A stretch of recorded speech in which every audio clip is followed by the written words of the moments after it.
Another panic where the stock exchange fell drastically during the recession. We feel you in 2020. We're there. So we're living it. Living it. So William T. Love had to give up his dream of Model City. However, the canal had already been dug out and everything had been done except like connecting it to Niagara so the water could get through. Oh, okay. Like it was ready to go. So it was like dry. Yeah, it was a dry canal that was built. So this area that William T. had bought went into foreclosure. The area, it was like 40 to 70. It was 70 acres in total that he wanted to build this city on. It went into foreclosure and then went into a public auction in 1910. So did the city that I tried to build. in 1910. So the city in 2020. So the city of Niagara Falls started dumping waste and all kinds of stuff in the 70-acre area for the next 30 years until in 1940, the land was purchased by Hooker Chemical Company. For the next decade, the entirety of the 40s, Hooker Chemical Company dumped 21,800 short tons of chemical waste and byproduct into the canal and the land that they bought there. That's so much. Yeah. Hooker Chemical Company created chemicals for a variety of products, but most famously, they made solvents for resins. Resins are highly toxic. It's what you can make jewelry and like shiny furniture and stuff out of. Rubber, dye, as in like color dye, and perfume. So byproducts from these chemicals were what was being dumped into the area, and they were being dumped in like barrels and drums, like sometimes wood, sometimes tin, things like that. And they were stored in these drums and just were thrown there. And then what Hooker did is they just buried it. They just like put soil on top of it and just like buried the waste, kind of like a dump site for garbage or landfill, but for chemical waste, which is not how you're supposed to dispose of chemical waste. But God it was also, damn it, Hooker. It was also the 1940s. In 1953, Hooker Chemical Company sold Love Canal, which is what it was being called because the guy who built it was named William Love. They sold Love Canal to the local school district for $1 million. And an elementary school was built right next to the canal in 1955, so right after it was bought. Residential homes sprung up left and right, and the canal was now filled with water because it had been raining for decades. So now, even though it wasn't like connective, like it was full of water. Yeah. But it was eventually it's going to fill. Yeah. Yeah, and it was rainwater, like you didn't see the toxic waste in it. So the toxic waste lurked underneath the soil, buried by Hooker Chemical, and no one knew the difference. So families moved into the area. Houses were built. The canal became a popular summer swim spot, a winter ice skating place to be. Like a city actually developed here with I think they had over 1,200 homes or something. Like it was a decent size. Yes, yeah. It wasn't just like 6 houses. However, very quickly after Love Canal became the quaint community, families began noticing some really odd things happening in their basements. Specifically families who lived right along the canal. And then the further you got from the water system, like the lesser these happened, but they still happened.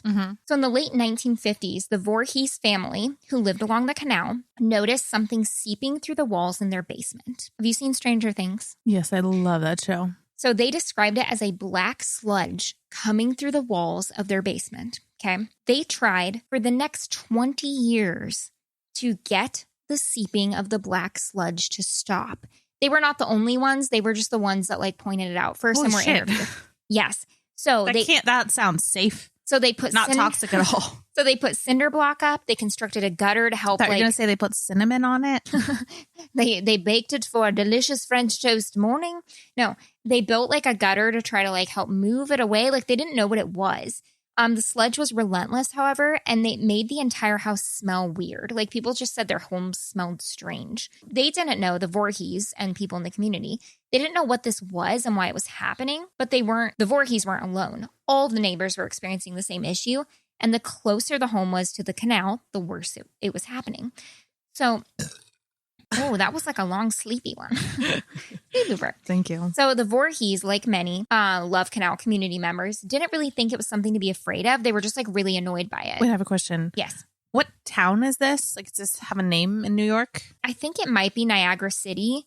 But okay. I don't know if it was like a town we know or. No, it's on the border of Western New York, right on the water. So okay. Like literally it's like, you could almost be like, some of it's not in New York. It's not Cooperstown? No, it's not Cooperstown. Where Alton Brewing comes from? Okay. Nope. That's all we know. So the Voorhees and other Love Canal community members didn't really think this was something to be afraid of. They were just annoyed. One day, Edwin Voorhees, so the husband in the family, he punched a hole in the basement wall to see like what the hell's going on in there. and a large amount of black, watery sludge started oozing out of the hole he punched. Like, it was insane. So it's like filling the walls of their home. Yes. Ugh. In the basement, though, not the rest of the house. So their married daughter, a second-generation Love Canal homeowner, also noticed issues in the house that she owned along the canal. So she grew up there. She stayed in the community, bought a home. So Karen Schroeder's, which was her married name, in-ground pool in her backyard had risen 2 feet above the ground. So she had a built-in pool, and all of a sudden she looked out the window one summer, and it was the edge of it was 2 feet high. And so she was like, what the hell? So she called her husband, and she and her husband, Tim, were like, what is going on? Magic.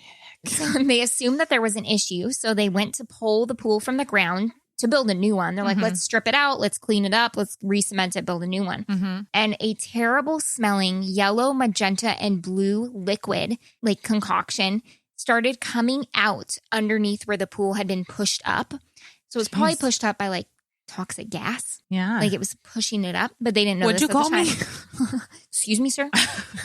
So the liquid that had pushed it up flooded into their backyard when they removed the pool. Like it just came oozing out of the ground, and it deteriorated large parts of her fencing. The fence fell over, like it burned the bottom. Yeah, I was gonna say that's not something you should touch or be around. It killed all of her plants, but in a way that made the plants look like they had caught fire. They were black and charred. Yeah. Like it didn't just kill them. It like no, I imagine that burnt would burn them. your skin. Yes. Karen had been pregnant during this time. Oh no. Yes. And before too long, she gave birth to a baby girl. Everyone was shocked when the baby came out because so the baby was named Sherry. And Sherry, when she was born, had a deformed nose, a cleft palate, deformed ears. She had mental retardation and a hole in her heart. Her nose had grown bone inside of it in her sinuses. Her liver was enlarged, and she had 2 sets of teeth. Sweet little baby. So she obviously had toxic deformation. Yeah. Sherry was not the only child born. Yeah, that's like Chernobyl shit. Yes. Sherry was not the only child born in the Love Canal that had these birth defects. Many children were born with extra ears, extra fingers, their pictures, mental handicaps, eye problems, deafness, and more. Child of normal health, so a child that were not born with birth defects by luck, also complained of issues. So on certain playgrounds in the Love Canal, in the community, children complained about excessive sneezing, painful itchy skin rashes, and that their eyes wouldn't stop watering when they were at the playgrounds. Children also had seizures, stomach pain, incontinence, and stunted growth. Like this was batshit. Like these children and people were suffering. I'm looking at pictures. This is horrible. Yeah, there were so many defects. And these aren't babies that would have defects if they were born somewhere else. No, it's because of the chemicals.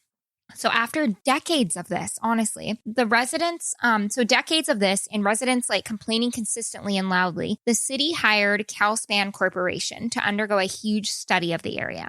So Calspan at the time did environmental studies, and now they still are around, but most of their studies are around like transportation accidents. But at the time, they were environmental. So in 1977, Calspan and the state departments of health and environmental conservation all studied the soil, the air, and they sampled 11 homes of the 400 along the canal, directly along it, that had been experiencing the oozing black sludge in the basements. So the data came back, and it was worse than anyone could have ever imagined. Toxic vapors of 88 different chemical compounds were seeping from the basements into the homes on the banks of the canal. So that was the chemicals that were seeping into the air. The soil contained over 200 chemicals, and not all could be identified. Like it was like weird mixtures underground that had happened. Some of the chemicals found were benzene, a known human carcinogen, so it causes cancer, chloroform, and dozens of other toxic compounds that like cause things I'll even get into more. So these chemicals caused cancer in adults, but also some other odd anomalies. Like some adults were experiencing enlarged hands, feet, legs, and heads, hair loss, seizures, fatigue, miscarriages, and more. So at this time, residents of Love Canal were having huge protests. Like they were like, there's something happening here. And they knew it was now like the toxic waste because of Calspan company. And they were just having huge protests, and it became a nationwide media frenzy. So reporters came from all over the country. They interviewed people. They did their own investigations, their own toxicity reports, and more. And on August 2nd of 1978, after the reports came in, the president declared a state of emergency in the Love Canal. A young woman named Lois Gibbs became the unofficial spokesperson and the leader of the Love Canal activism. And she often spoke at rallies, to the media, to public figures, and she demanded support. So they even went as far as to say, hey, government, if you don't help us get out of here, because it was a blue collar community. So it's like they couldn't really afford to move most of the families. Well, yeah, you have to, who's going to buy your house? Yes, exactly. No one's going to buy it. You're stuck with this house. Yeah. Yeah. It's not like you can just go buy another house and stop paying for that one. No one's going to buy one in toxic wasteland.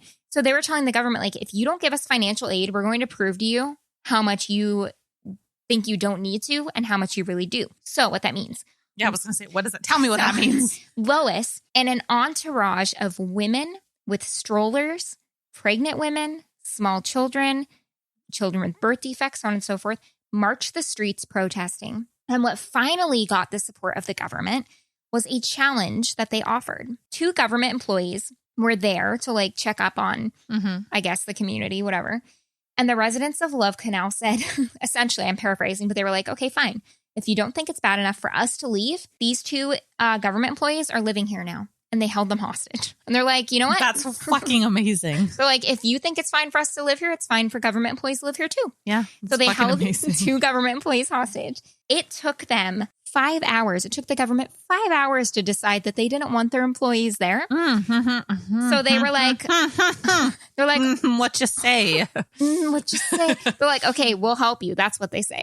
This is infuriating. So on August 7th, a few days later, President Carter announced they'd be giving federal funds to remedy the site. So he also did other things, like trenches were built to transport the waste out, and the government bought all of the properties on the banks of the canal. That was 400 properties. And they paid the residents directly, allowing them to reallocate their like resources and move elsewhere. And go somewhere else, yeah. So because of this, Congress also passed something called CERCLA. And CERCLA stands for the Comprehensive Environmental Response Compensation and Liability Act.